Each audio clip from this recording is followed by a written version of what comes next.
প্রিয় শ্রোতা বন্ধুরা, গল্পকথার ঝুলিতে আজকে আপনাদের শোনাবো একটি গা ছমছমে ভৌতিক গল্প।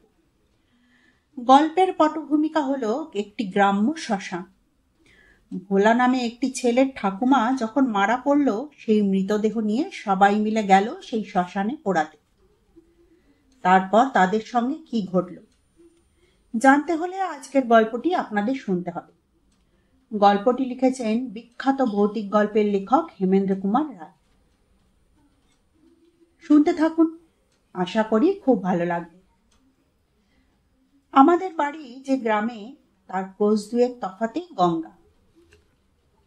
কাজেই গায়ে কোনো লোক মারা গেলে গঙ্গার ধারে নিয়ে গিয়ে মরা পোড়ানো হতো।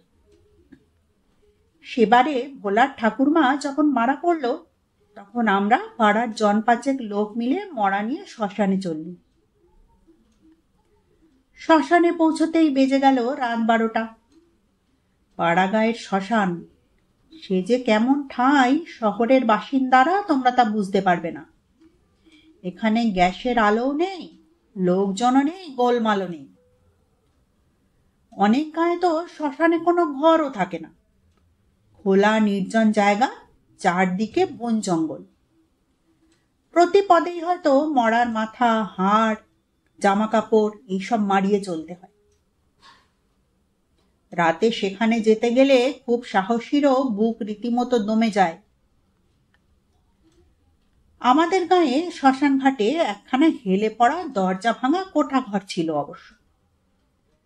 তার মধ্যে গিয়েই আমরা মরাটাকে নামিয়ে রাখলাম।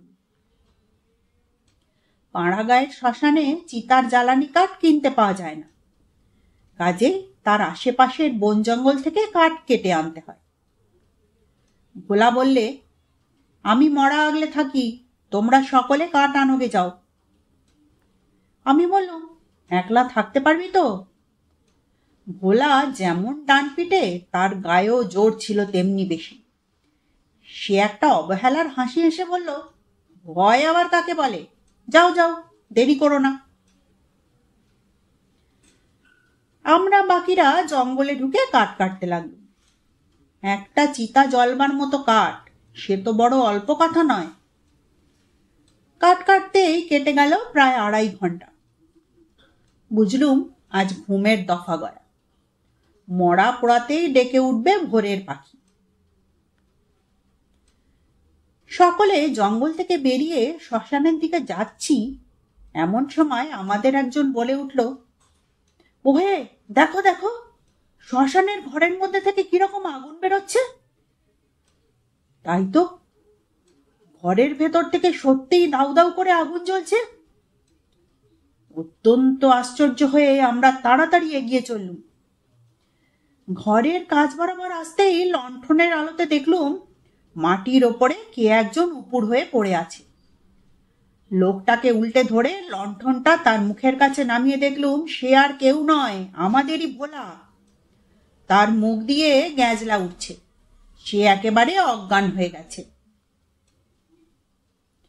ভোলা ওখানে অজ্ঞান হয়ে পড়ে আছে, আর ওখানে ঘরের ভেতর এরকম দাউ দাউ করে আগুন জ্বলছে, এ কেমন ব্যাপার? সকলে হতভম্ব হয়ে ঘরটার দিকে ছুটে গেল। কাছে গিয়ে দেখি ঘরের দরজার কাছটায় কে যেন তাল তাল মাটি এনে টিপের মতো উঁচু করে তুলেছে।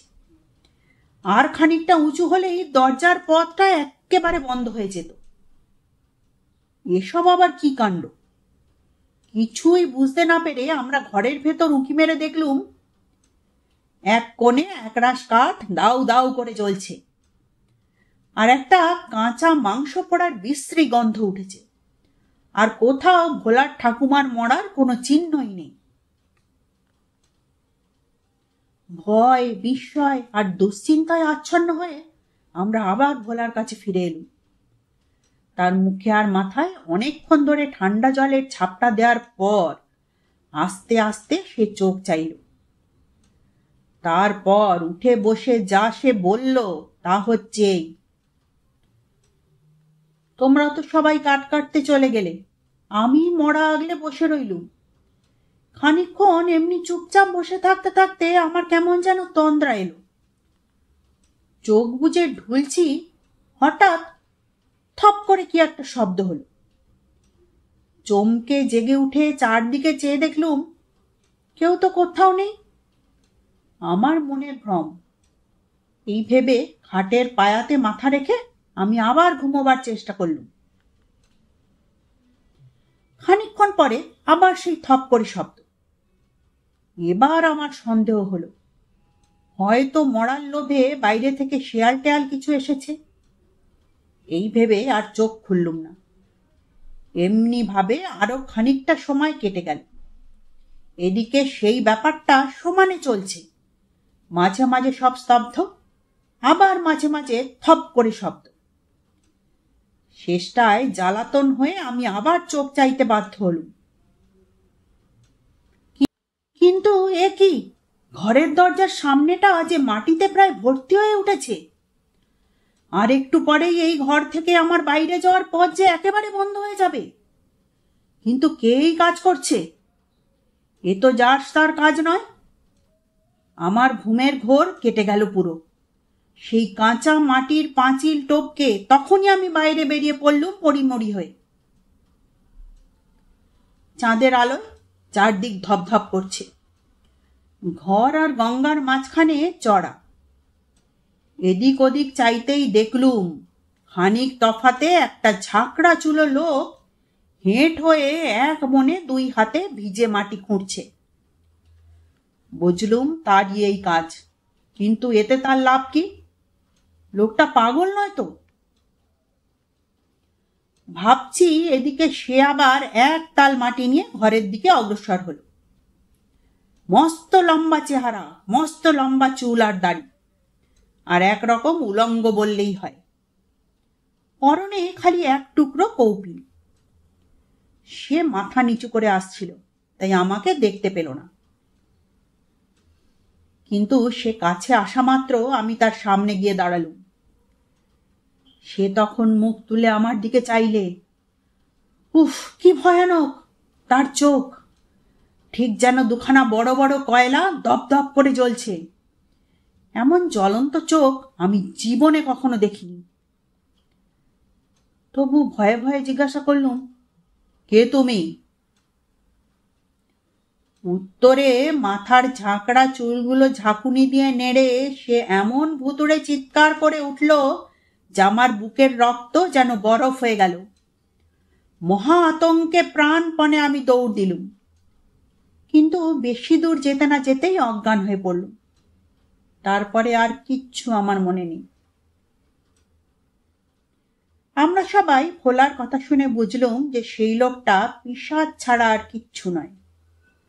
দুষ্টু প্রেতাত্মারা সুবিধা পেলেই মানুষের মৃতদেহের ভেতরে ঢুকে তাকে জ্যান্ত করে তোলে। মরা মানুষ এইভাবে জ্যান্ত হলে তাকে পিশাচ বলে। এই রকম কোনো পিশাচি ভোলার ঠাকুমার দেহটাকে আগুন জেলে আধপোড়া করে খেয়ে গেছে। ভোলাকেও নিশ্চয়ই সে ফলার করবার ফিকিরে ছিল। কেবল আমরা ঠিক সময় এসে পড়াতে এই যাত্রা ভোলা বেঁচে গেল কোনো গতিকে। সেবারে আমাদের আর ভোলার ঠাকুমার মরা পোড়াতে হলো না। প্রিয় শ্রোতা বন্ধুরা, গল্প পাঠ যদি আপনাদের ভালো লেগে থাকে, বাড়ির ছোটদের কিন্তু শেয়ার করে শোনাবেন, আর চ্যানেলটি সাবস্ক্রাইব করে সঙ্গে থাকবেন।